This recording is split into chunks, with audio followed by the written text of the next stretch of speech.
Thank you, Pam. We really appreciate it. That was really good. I got a little more insight. All right, so next, my sister Michelle would like to say a few words about our parents. Sister Michelle, otherwise known as Trollope.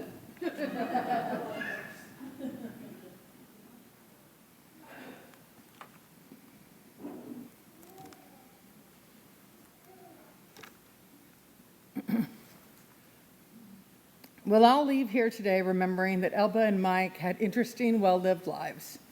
Something that's been touched on is that both Elba and Mike were avid list makers. Sure, Elba's list consisted of shopping lists, as well as a running list of what she was going to do for when she won the lottery, but she did rely on lists too. Mike was a little different. He had lists for everything. Books to read, things to do, cars to drive, health issues, how to improve himself, daily blood pressure readings, bucket lists, the Parcel Nags Dad list, and blogs that he wanted to write, with the next two being The Danger of Soft Landing Systems and The Purpose of Psychology is to Teach Reality. I wish we could have read those. Yes, he had lists on everything, and yes, he had lists for creating new lists. The final entries in his lists on his phone had some hidden gems. The first was for our uncle, Tim, Mike's brother-in-law and Pam's husband. Mike loved his sister Pam, though he often had a funny way of showing it. Upon her marriage to Tim Hickman, the siblings got closer together. Mike was devastated with the news that his brother-in-law had passed and immediately got started writing a list of what he would say at his celebration of life. Sadly, Mike wasn't there to do it in person, but I was there to convey his personal message of love, support, and remembrance, thanks to his detailed list. Next was his gratitude list. Gratitude was something very important to Mike.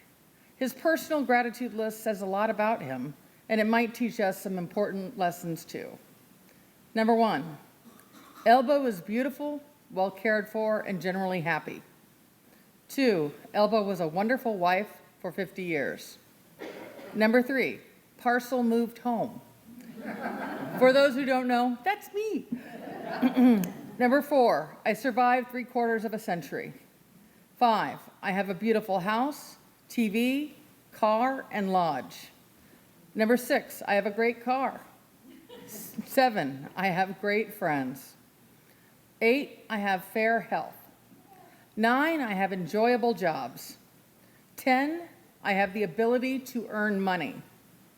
11, I have wonderful memories of my mother who lived 94 years. 12, for beautiful, amazing daughter Yvonne and her fabulous, gigantic children. For Elba's caretakers and helpers who adored her. 14, Eric coming for a visit on January 18th to 20th, and in September, October with his wonderful boy. 15, friends who are praying for me.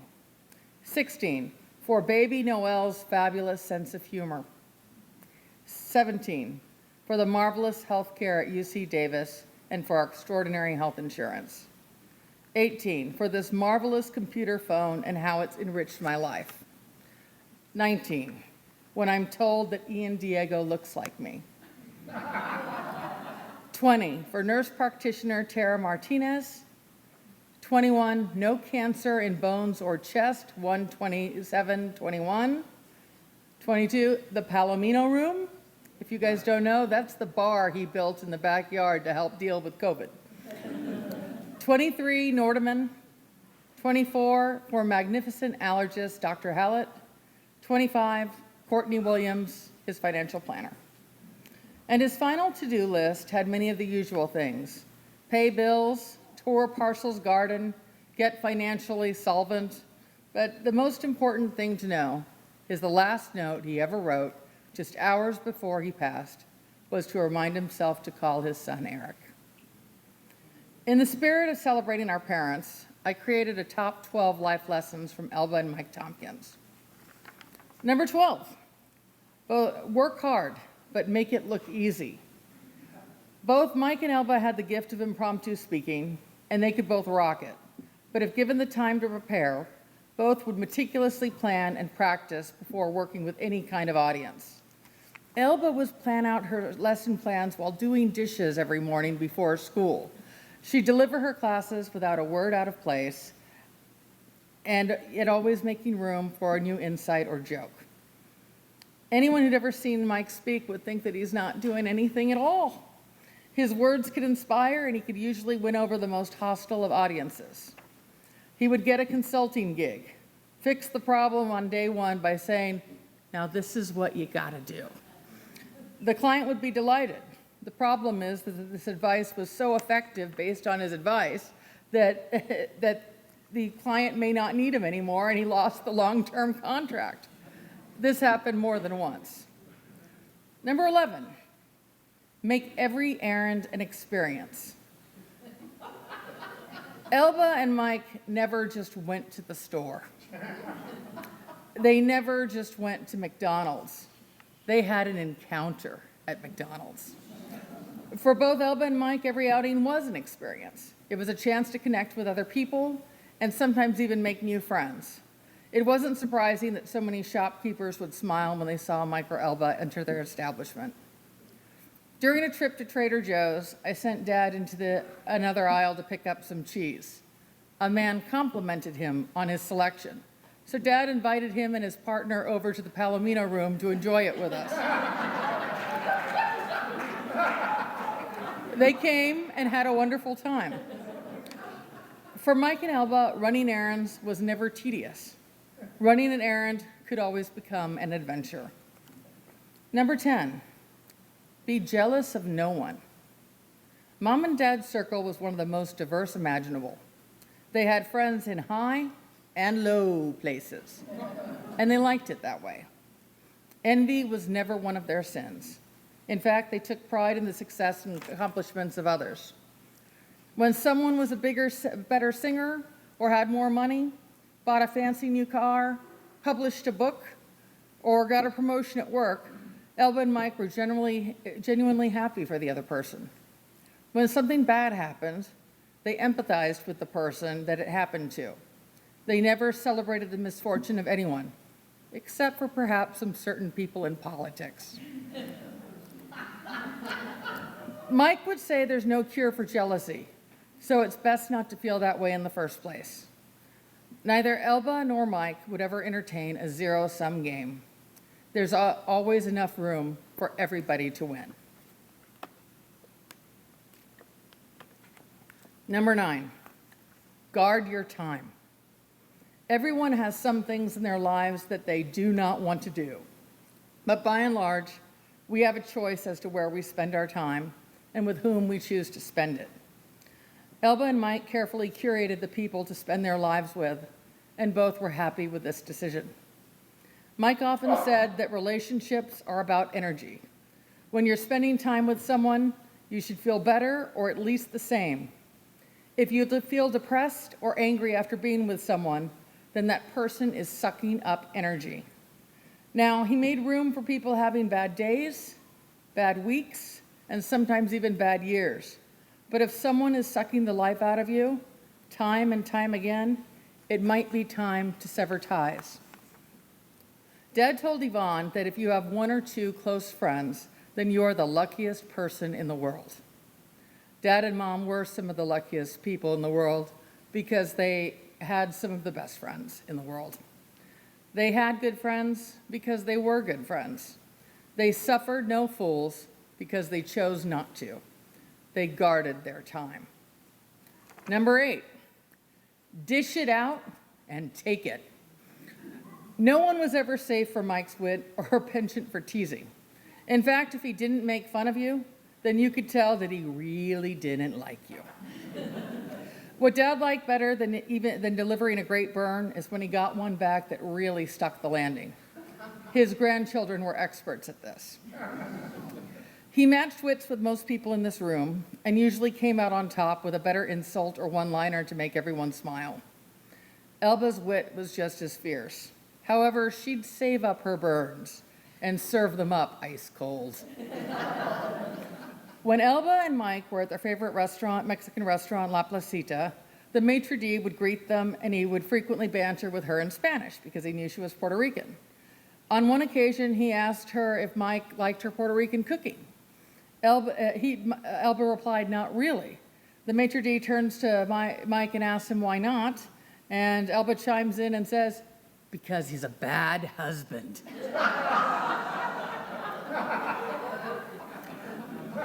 Number 7, know what you like and like what you have. Less was not more for Elba and Mike, though Mike was trying to become more of a minimalist. Elba loved shopping, and even though she hadn't seen an item in a decade, she would know if it was even moved without her consent. Mike would often call Elba the perfect consumer, and she was. She loved her possessions and didn't care what others thought of them, though she usually would give any extras to anyone who liked them. He quoted someone who said there are only 2 reasons for owning something: utility or you like having it. Ingratitude is a cardinal sin. Mom and Dad knew that. They lived their lives being thankful for little things. In January 2002, there was a big storm that knocked out the power in the house for 3 days. Before even knowing how long the blackout would last, Mike went to the hardware store and the drugstore to get some treasures: flashlights, batteries, Duraflame logs, cheese, salami, crackers, ice, and booze. One item at a time, he showed off his purchases with glee. He and Elba parked in the living room in front of the fire for 3 days, listening to football, music, or Fox News, and they had an absolute ball. They had each other, and that was all that mattered. Number 6, the importance of sleep. Elba was a great sleeper. She could sleep anywhere at any time, and sometimes did so at inopportune times. But she knew that getting good sleep would not only help her look good, but would supercharge her creativity. Good sleep eluded Mike for most of his life. He spent most of his life as an insomniac and suffered for it. About 5 years ago, he finally learned to shut off his mind and put worries off until the morning. He would take his own advice and use the 4-7-8 breathing exercise. For those who have trouble sleeping or just need to calm down for a bit, here's the 4-7-8 method. Find somewhere comfortable to sit or lie down. You can close your eyes. Breathe in through your nose for the count of 4. Hold the breath for the count of 7. Exhale through your mouth through the count of 8. Sleep well, my friends. 5, nice is different than good. 2 words that Mike hated most were nice and potential. He called nice a nothing word. People who are nice aren't helping you. They may not have malintent, but there's nothing of substance behind just being nice. Elba had a sense of when someone was nice, but not at all sincere. While neither Elba nor Mike were cynics, they were powerfully attuned to body language and hidden motives of others. For that reason, they both made very few mistakes when trusting so-called nice people.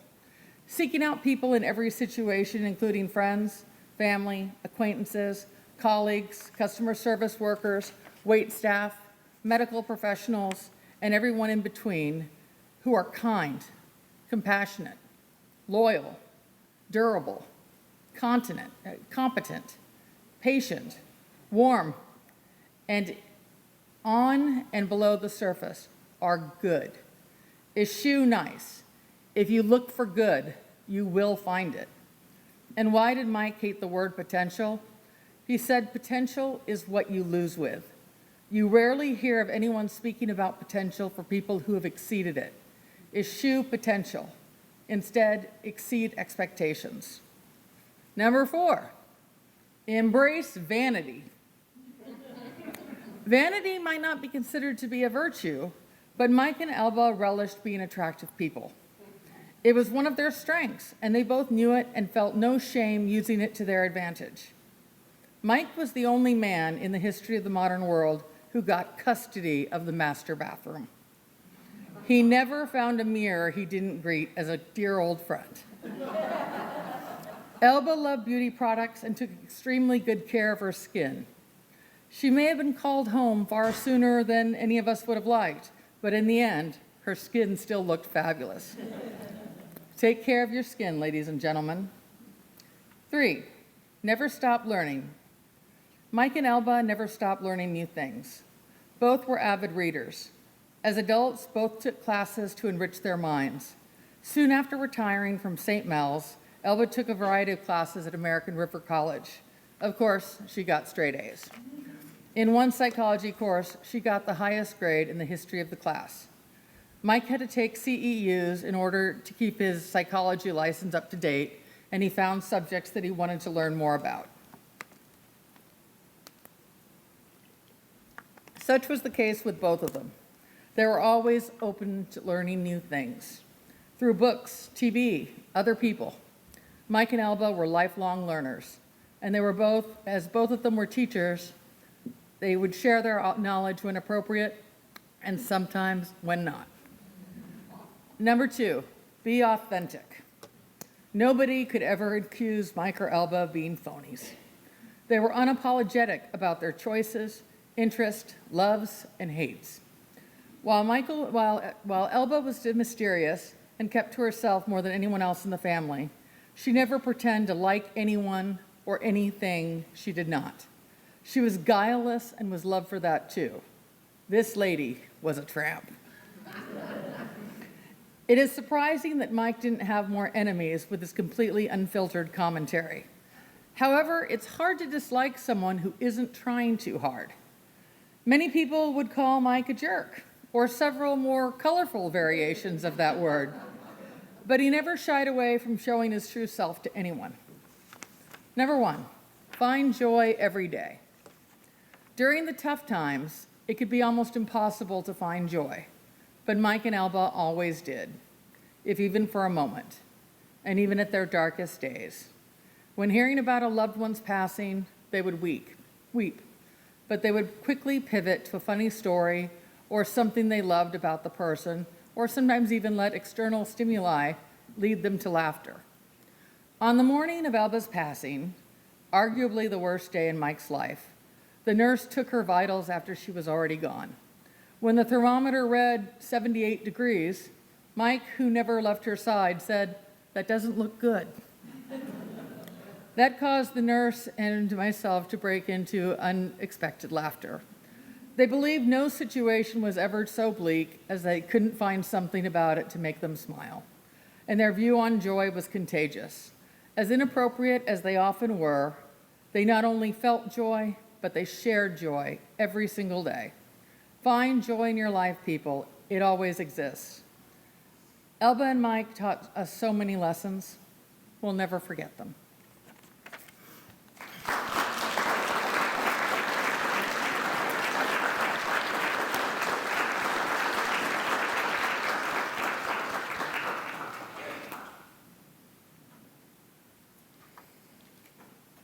Thank you, sister.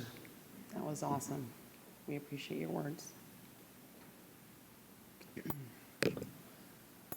Our dad had a bucket list. It got shorter over the years. As his interests changed, in fact, he was talked out of one big item by his good friend, Bob Nordeman.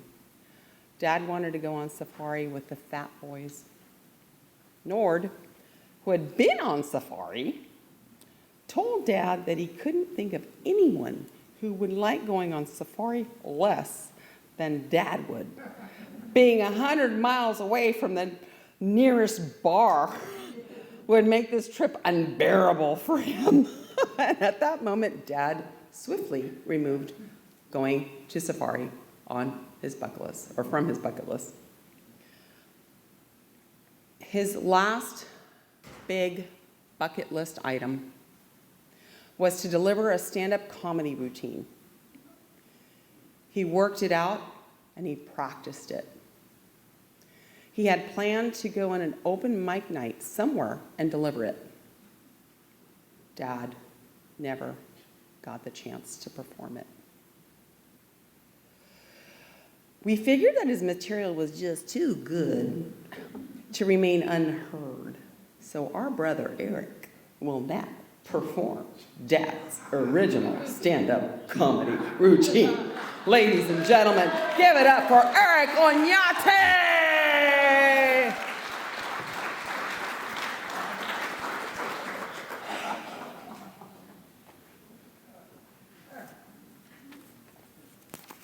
Great crowd, great crowd.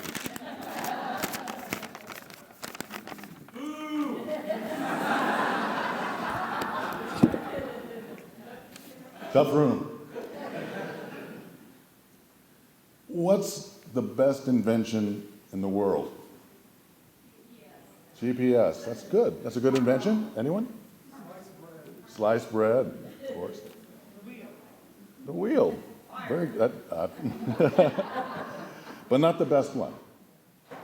The greatest invention in the world is adult diapers. What, you're too young to get why this is relevant? Wait. Not being able to get around as well as I would like to does have its benefits. You know, this walker is pretty cool. It has a place to hold my beer. It's got a container for my reading materials and a handy pocket for the remote. The only problem is if you don't have a firm grip on it and the wind takes over, well, then you find yourself toddling across a large parking lot to retrieve your stability device. I found a foolproof method to keep my walker nearby. This is carabiner.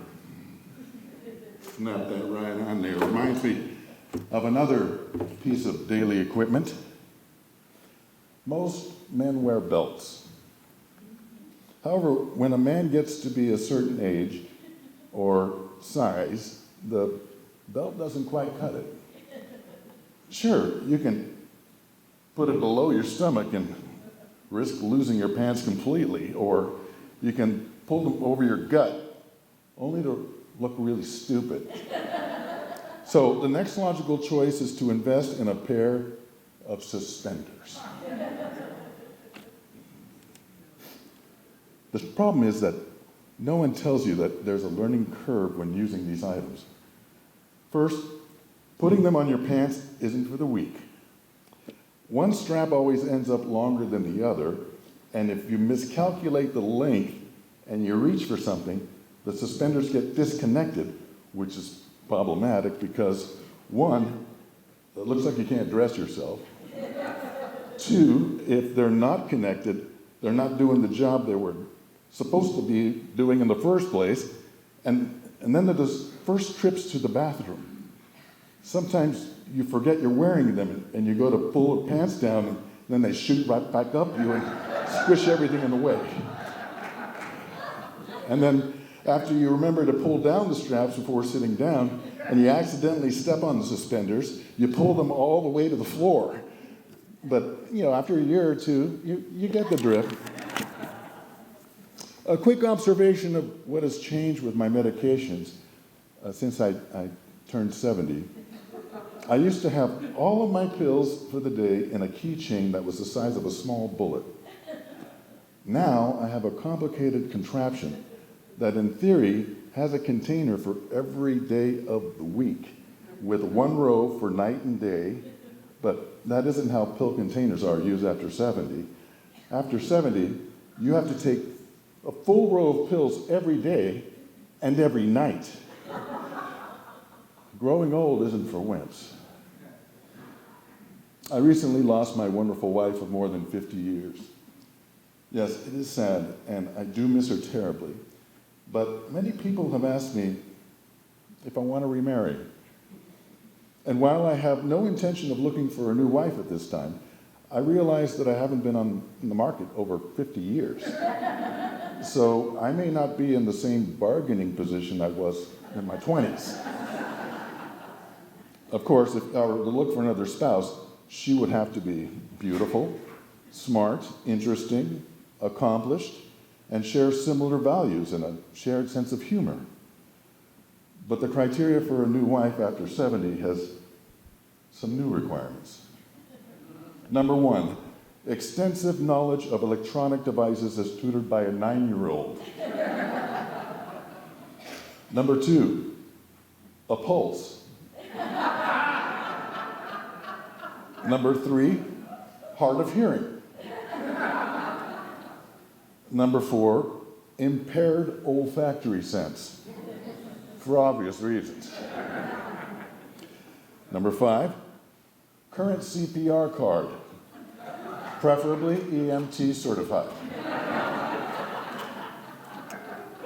6, grown kids who are delightful and independent, or no kids.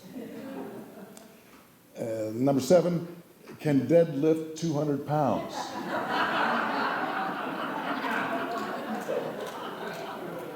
And finally, number 8, for her to be forgiving when I fall asleep while she's talking. That's a wrap, folks. Thank you, Dad.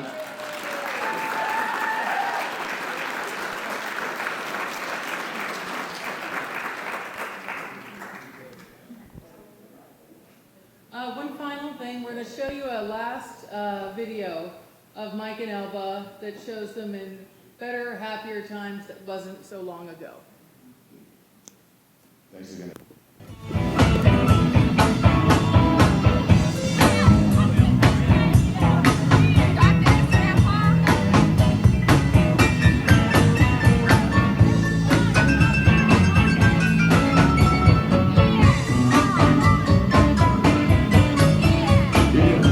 Sisters,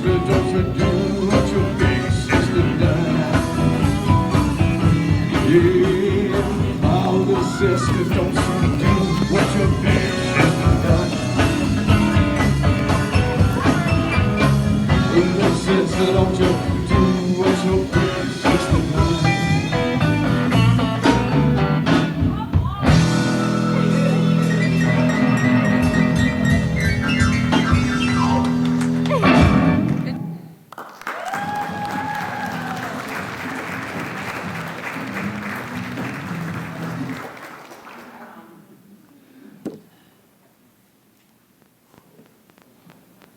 Again, ladies and gentlemen, we want to just thank you again for coming. In the remainder of time that we have, please feel free to mingle and share a good story about our parents, Mike and Ella Tompkins. Again, thank you all so much. It means a lot to us that you're here today and to remember the lives, 2 extraordinary lives, and they'll always be in our hearts. Thanks again for coming.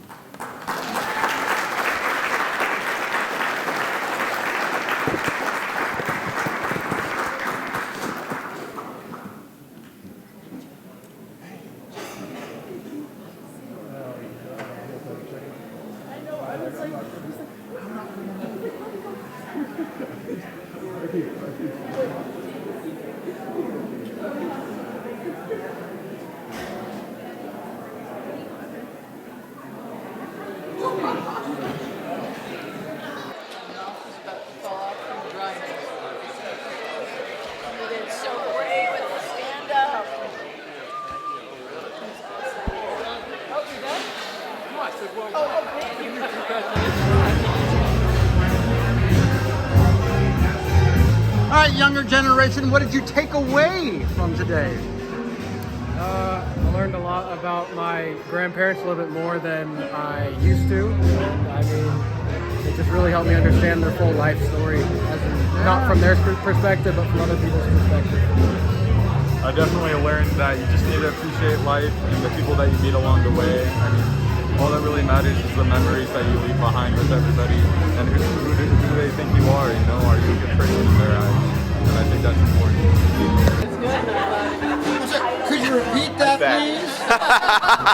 please? Michelle did a fantastic job. It's the best celebration of life I've ever attended. So if you were to plan one of these, you should call Michelle. Call What Mich- number? That's right. Are you going to start offering the services, Michelle? The website's on the bottom of the screen. There you go. Mention your name for 20%. That's right. free pens with every other death? Every order, yeah. Gosh, One almost killed me, I'm not sure, but again, in a week we'll find out.